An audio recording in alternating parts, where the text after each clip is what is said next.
Let's look at basic history. Let me explain. No, they are today. They weren't there historically. But let me explain. Look.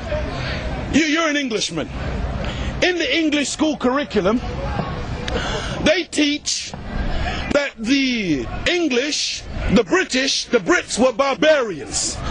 They were running around, beating each other in the head and doing all kinds of barbaric things. They were very uncivilized people. But some people came to teach them how to bathe and how to make roads and things like this. These people they identify as the Romans, because there was a great Roman Empire. We agree. Then you go and study the Romans and find out where the Romans say they got their civilization from. They say they got it from the Greeks. Teach, Muhammad. So you say, oh, wonderful, Athenia and the Hellenistic period. So then you go and study the Greeks. Pythagoras and the boys. And when you study the Greeks, they say they got all of their civilization from Egypt. Go ahead. Where is Egypt? Africa. Black people. Yes. And today we're in denial about basic reality. That's right.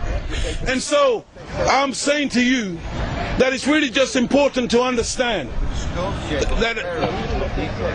that as Caucasian people, all of those, look, when Napoleon arrived in Egypt, he saw the great statue of Ramesses. That's right. He saw the great edifices of the Sphinx and all of it. You know what Napoleon did? When Napoleon saw the nose that looked like my nose, he was so upset because all of these great statues, they got a nose like mine. And you don't have a nose like mine if you are a Caucasian. You only have a nose like mine if you're a black man. And these were black men.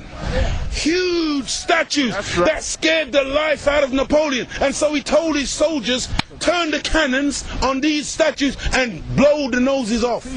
Because they were trying to hide the identity of the builders of the great Sphinx. Go there today and you will see that they're black people. Egypt, the word Egypt means the land of the blacks. Kemet. The word Kemet. Of course, very few are dark today because of migration and the fact that black people have been pushed out and destroyed over the period of time that you have been here. This is why the white man, look, this is why, look, do you know that we were circumnavigating the entire planet thousands and thousands of years ago? But only 500 years ago, Caucasian people thought the world was flat. You thought that if you sailed too far out into the sea, you'd fall off the edge. But black people had already circumnavigated the entire globe. And so, we, as black people, you came into the Caribbean. If you read Columbus's log, he said he found paradise and a people who took gold for granted. We use gold for little artifacts, but it's no big deal to us. When the white man saw gold, he went mad. He called it a gold rush. And he started to kill people for a metallic object. The white man, he came into what he called a new world. And so all of a sudden you started to name things. So that's why you called it America, based on, what was his name? Amerigo Vespucci, a Caucasian. That's why you called it Africa, based on the European explorer called Africanus. You went into America, you called it New York. That's right. Because it was new to you. New England. You call it New England. That's right. You call it New Zealand. You call it Newfoundland. Because it was new to you.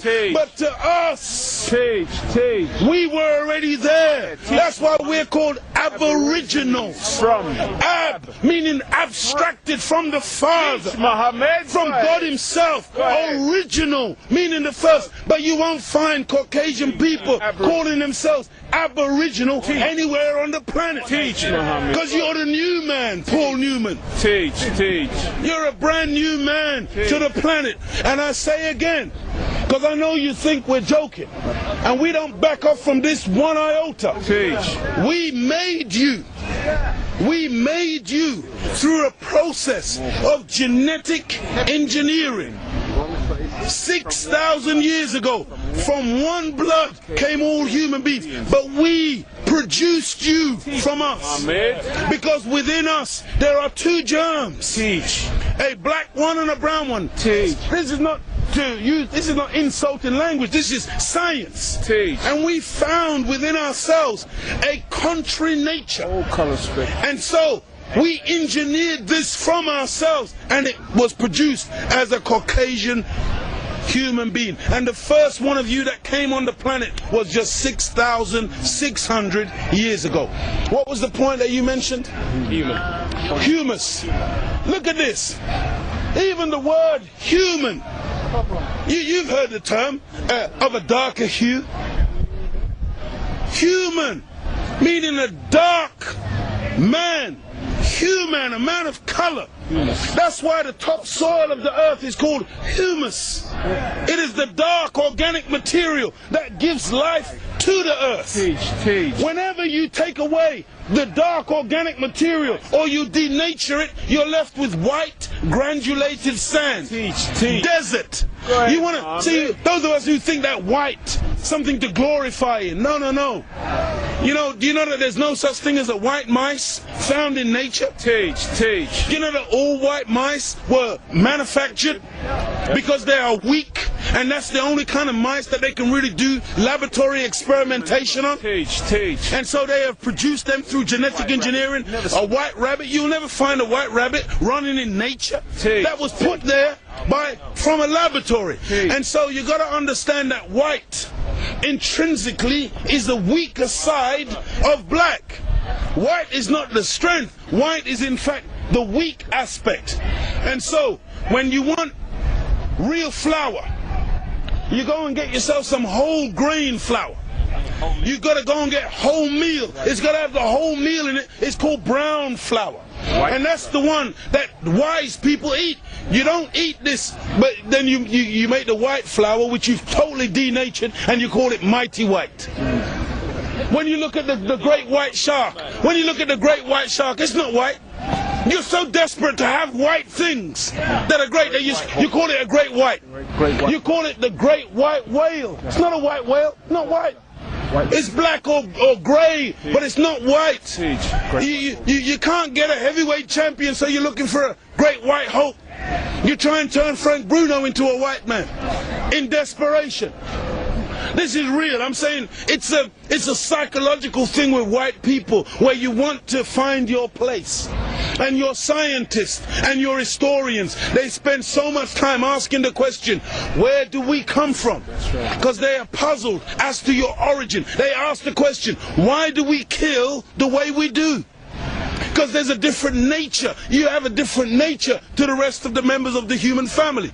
Look at the Chinese, look at the Asians, look at the black people. All of us got dark eyes. All of us got black hair. The only one on the planet who's got ginger hair, blonde hair, brown hair, grey hair, brunette. You see, you got to understand pedigree, and you got to understand mongrelization. I'm telling you the truth. Go ahead. Because when you got a dog and it's all spotted and all different colors, you call it a mongrel. But when you see a pedigree, it is uniformed. And it has a consistency to it. And the white man, you just came yesterday, and you are a mixture of us. You are the colored man. You are the one that's gone around the world making everything based on color. You were the one who went into Australia. You were the one who went into South Africa. You were the one who went into Asia and classified people and things based on color. That's why you call one of us octoroon, another one quadroon, another one half caste, another one mulatto. I mean, these are classifications from you, not from us. We never saw people based on their color. We saw people as human beings. But the white man is the one who came along and made all of these classifications. So that's why this man, Yaqub, he wasn't a madman, he wasn't a mad scientist. He was a good scientist, and he just wanted to see if he could bring out from the black man the other side of the black man, the negative side of him, and make it live. And he was successful. After 600 years of grafting, he produced a Caucasian. And the Caucasian person is a person who is anti-nature. That's why when the sun comes out, I'm energized. Me and the sun, we got a relationship. I love the sun. I don't need no sunscreen. I don't get cancer from the sun. Me and the sun have got a good relationship. I love it and it loves me. But white people, you got to put sunblock on. You got to hide from the sun, because now you might get a little melanoma, part of me on you. That means your death. Why would the life giver, which is the sun, be against your very life? Why is it that instead of harmonizing with the planet, you're forever trying to fight against nature? Why is it that when I come out of my mother's womb as a baby, I've got natural rhythm? But white people, for you to learn to dance, you got to write it out, paint the steps on the floor. My women, they walk with a great big house on their head in Africa and in the Caribbean by nature. Perfect balance, perfect poise. Nobody has to teach them. But the white woman, when she is coming from the aristocracy and she's going through finishing school, she has to have a little book placed on her head to teach her how to walk properly. Because it's not natural to you, but it's natural to us. It is natural to the black people. It comes out of us like a web comes out of a spider.